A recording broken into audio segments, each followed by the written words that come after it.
on whatever has been taught till now regarding history, regarding science, regarding social sciences, the written theories. There has been no questions arised. There has been no debates. Respected our Jason Fernandez ji has told about Orientalism. Okay, not Jason, Fernandez ji. He has told about Orientalism and subaltern history. How the history is being oriented, or the certain parts of history is being given more preference for the sake of certain reasons. I shall ask a question to you. Who discovered America? Just for an example. Columbus discovered America. Our textbook has taught us. Columbus discovered America. How did Columbus discover America?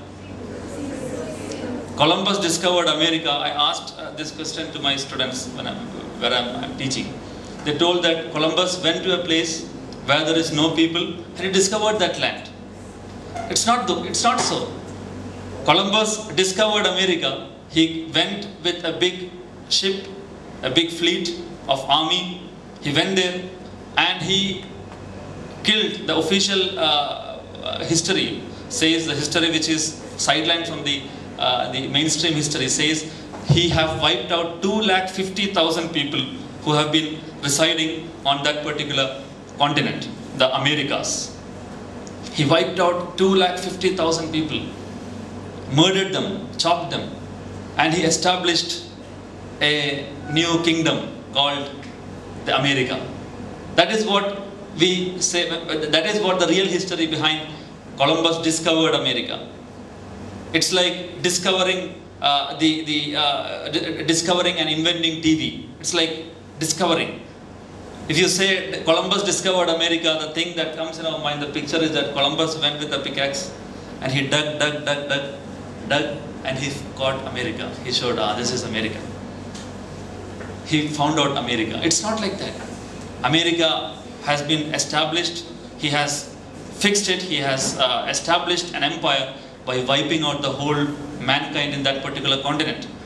But that has not been focused in this history, because why? This history has been written by the same people. And from where does the modern history start from? It starts from the European Renaissance. Why? There has not been history before that. There has been history before that. There has been millions and crores of civilization before that. But why modern history starts from European Renaissance? Why is it before that prehistoric, or why is it so? Why is this barricade? Because they have written it. You know how people, I'm ending this talk. You can just ask, what is the cause of the theory of evolution? We should have a critical analysis of the study that we make. What is the cause? What is the reason why theory of evolution has been taught? Actually, the Darwin theory, it clearly mentions, it is trying to build up a worldview wherein the people who have power governs the society, struggling for existence and survival of the fittest. This is the whole and soul cream of the theory of evolution. The fittest species will survive. This is the worldview that is trying to build up. According to this worldview, they have actually tried to argue for the colonialism. They were actually discovering this theory at the time of the starting of the colonial era. This was the worldview that has been made at that time. This is one of the observations. So why don't we critically analyze those things that we have? I'm not saying to only the students. I'm saying about I'm saying to the policymakers. There has been many things inside the curriculum which has to be subjected to clear postmortem, which has to undergo serious changes. Whatever has been taught from the West has been taken over to India, and it is being taught here in different by different publishers. It is being printed by different publishers and is being taught in the classroom. So this is not what we expect from the future policymakers. And at the same time, I shall convey my regards and our happiness to the UPA government and the policy makers recently that the serious changes that they have brought in, like the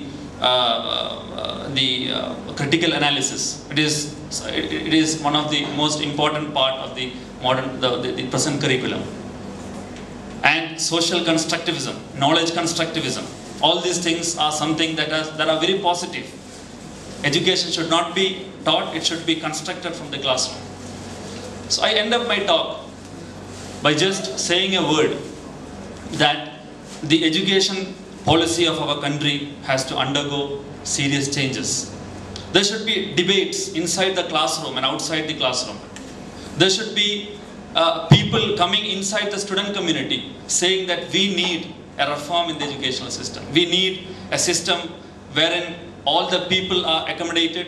We need a system wherein all the talents are accommodated. We need a system that will create a new generation. A generation which will give something positive for the society and the nation and the civilization as a whole. I end my talk thanking the organizers.